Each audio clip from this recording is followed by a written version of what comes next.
já estamos de volta com o Gazeta Entrevista. Daqui a pouco o meu convidado será o diretor-geral do Detran, Dr. Pedro Longo.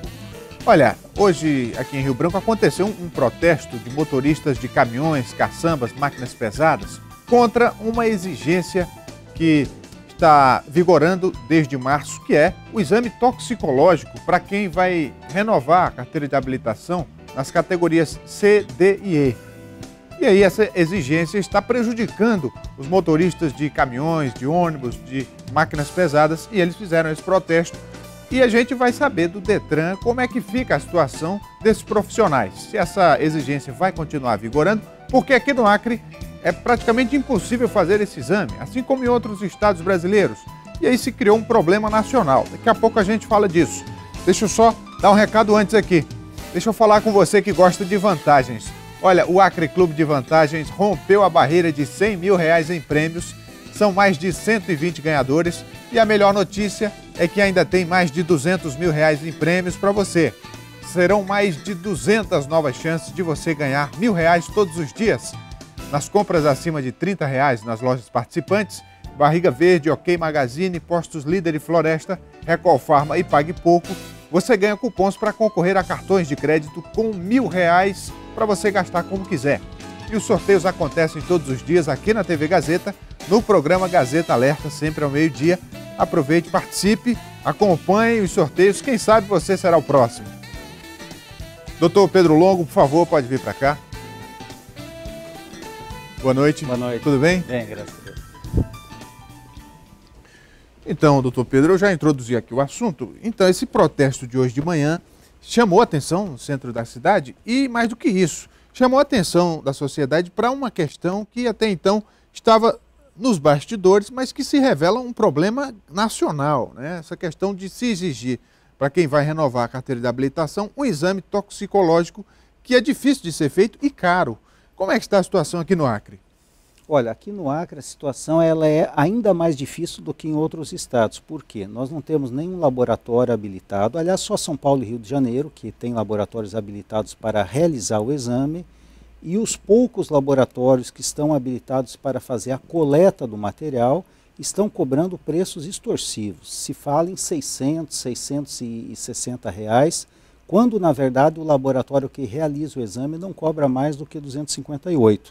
Então a taxa normal de coleta, que seria R$40, nós iríamos para 298. Jamais 600, são valores estratosféricos para a nossa realidade. Um outro problema é a demora. Mais de 30 dias úteis, previsão, né, para que tenhamos o laudo, o retorno então deste exame. É uma situação que demonstra que não houve planejamento, não houve organização prévia do Denatran, do CONTRAN, para que essa resolução foi aplicada. Por essas razões e também questionando a própria eficácia deste exame, a Associação Brasileira de Medicina do Tráfego, ela discute se de fato isso teria algum impacto na segurança, porque imagine, uma pessoa que use substâncias psicoativas sabendo que esse exame cobre 3 meses, ele poderá até se abster durante esse período, renova a carteira e volta à sua vida normal. Então há uma discussão também dos profissionais quanto a isso. Medida, doutor Pedro? Olha, ninguém quer ser o pai da criança agora, mas o fato é que é uma lei, 13.103, ela foi aprovada pelo Congresso Nacional. Há quem diga que houve, naqueles movimentos de caminhoneiros que nós tivemos alguns anos atrás, que essa demanda entrou, de alguma maneira, essa discussão entrou e acabou sendo transformada em lei sem uma análise do impacto real. Por essa razão é que nós do Detran do Acre, sensibilizados com essa situação, por recomendação do governador, que está muito sensibilizado, nós propusemos um mandado de segurança e estamos aguardando a decisão da Justiça. No caso é a Justiça Federal? Justiça Federal. De início foi distribuído para um juiz aqui do Acre, da Justiça Federal do Acre, mas ele entendeu que deveria ser em Brasília. Então nós propusemos em Brasília e aguardamos até o final dessa semana, creio, uma apreciação da liminar, se será ou não concedido. Se a liminar for concedida, nós teremos a suspensão provisória dessa exigência até que nós tenhamos, de fato, esse trabalho prévio, laboratórios devidamente credenciados, valores razoáveis, uma competição, talvez, né, entre instituições, que é o melhor mecanismo para que a gente chegue a uma boa situação. Outros estados já questionaram isso na Justiça? Sim, nós temos cerca de 10 estados que conseguiram liminar suspendendo e temos 3 ou 4 que tentaram e a decisão foi desfavorável. Então isso tem variado muito de estado para estado. Claro que eu penso que os magistrados analisam a realidade daquele estado, se tem laboratório, se não tem. Eu penso que no nosso caso há esperança sim de que consigamos. Tem um outro aspecto aí que é preciso ser verificado também. Não sei se o senhor concorda, mas se só tem esse laboratório no Rio de Janeiro, em São Paulo, não gera uma reserva de mercado para o monopólio desse laboratório? Sem dúvida. Nós só temos, imagina um país continental como o Brasil, 200 milhões de habitantes, milhares de pessoas que se utilizam dessa carteira, 5 laboratórios apenas habilitados a realizar esse exame. E, de fato, isso acaba impactando os preços, o custo, sem dúvida. Aqui no Acre, quantos processos tem no Detran que dependem disso? Nós temos aproximadamente hoje 200 motoristas das carteiras C, D e E que estão ou vencidas ou que querem iniciar, estão muito próximos do vencimento, né? Mas isto, veja, a cada dia vai aumentando, né? Porque à medida que o tempo vai passando, as carteiras em geral têm duração de 5 anos, vamos aumentar exponencialmente essa equação. E aí esses processos estão parados, não são deferidos, o que acontece? Estão parados porque a exigência, é importante explicar que o sistema não é do Detran, o Detran só executa, o sistema é do Denatran, né? Então ele bloqueia, você só consegue avançar o processo informatizado se você anexar ao processo o laudo do exame toxicológico. Se o médico não lançar esse laudo, ele não consegue liberar o processo. Mas tem um limite de prazo? Para que esse processo ande, porque se o motorista não conseguir o exame, pode ser que o processo seja extinto, ele tem que iniciar novamente? Não, nesse caso nós estamos aguardando a decisão judicial, né, mas o fato é que quando a carteira dele perder a validade, se até lá não estiver concluído, ele não pode dirigir, não pode trafegar, menos ainda, né, motoristas profissionais, como neste caso. Qual a expectativa o senhor tem do aumento do número de processos? Porque o senhor falou vai aumentar exponencialmente. Se já tem 200 há 2 semanas que começou a vigorar a lei, né? Exatamente. É porque as pessoas deixam, na verdade, para renovar sempre a carteira já muito próximo do vencimento. E havia até uma desinformação, não se sabia dessa exigência, a maior parte das pessoas. Então, talvez as pessoas, se soubessem com mais antecedência, tivessem antecipado. Muito bem. Agora, doutor Pedro, o senhor assumiu o Detran há algumas semanas, nessa mudança de gestão que o governo fez em algumas secretarias e nas autarquias. Como é que o senhor avalia a instituição? Já deu para fazer um diagnóstico sobre tudo?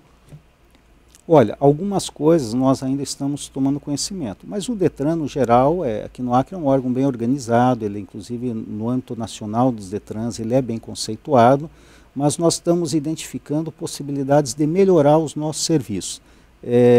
O atendimento ao público, né, vamos fazer agora uma reforma no nosso prédio sede, é um prédio antigo, as condições estão ruins, não há acessibilidade, por exemplo, para portadores de deficiência, tudo isso nós vamos superar. Nós queremos também fazer com que os nossos usuários tenham mais conforto naquele período que estão lá, vamos disponibilizar internet e Wi-Fi para que as pessoas possam, às vezes, ali de dentro, acessar o site do Detran, o banco, fazer um pagamento, conferir alguma situação, ou até usar a rede social enquanto está ali esperando. Temos um projeto chamado Detran Amigo. Esse projeto nós queremos fazer com que o órgão não cumpra apenas aquele papel de fiscalização, de sanção. Queremos, por exemplo, avisar se você está próximo de ter o vencimento da sua carteira. Nós queremos que você receba uma cartinha na sua casa com 60 dias de antecedência, informando, porque às vezes passa batido, a gente não verifica, né? Então são pequenas iniciativas sempre em prol do melhor atendimento ao nosso usuário. Essa é uma prioridade. Aí de correspondência, muitas vezes a notificação de multa para o motorista, ela tem chegado com atraso, né? Quando ele tem conhecimento, já passou o prazo de defesa. Nesse caso, como ele deve proceder? Nesse caso, ele pode pedir uma segunda via, né, já da notificação, porque isso pode ser demonstrado. O Correio tem um controle e, de fato, nós temos tido problema, não é quase notório isso, né? Muitas vezes boletos de pagamento, de uma forma geral, têm sido entregues com atraso aqui no Acre e em Rio Branco. Correspondências em geral. Em geral, e nós somos vítima disso também, porque nós entregamos no momento apropriado aos Correios e às vezes temos que ouvir reclamações justas dos nossos usuários por um problema que não é nosso. Mas nesses casos a gente providencia uma segunda via. Isso também está relacionado ao atendimento, né, que é feito lá no balcão, porque às vezes o usuário chega com um problema como esse e por falta de informação do próprio funcionário que atende, por alguma indisposição eventual, acaba que o usuário não consegue resolver dentro do prazo, quer dizer, aí já cria um clima tenso. Para apaziguar os ânimos, o que é que o senhor pretende dentro do Detran? Porque é sempre um lugar onde a gente vai para resolver problema. Então, dependendo da atitude de quem recebe, a gente pode ficar contrariado. E o objetivo não é esse.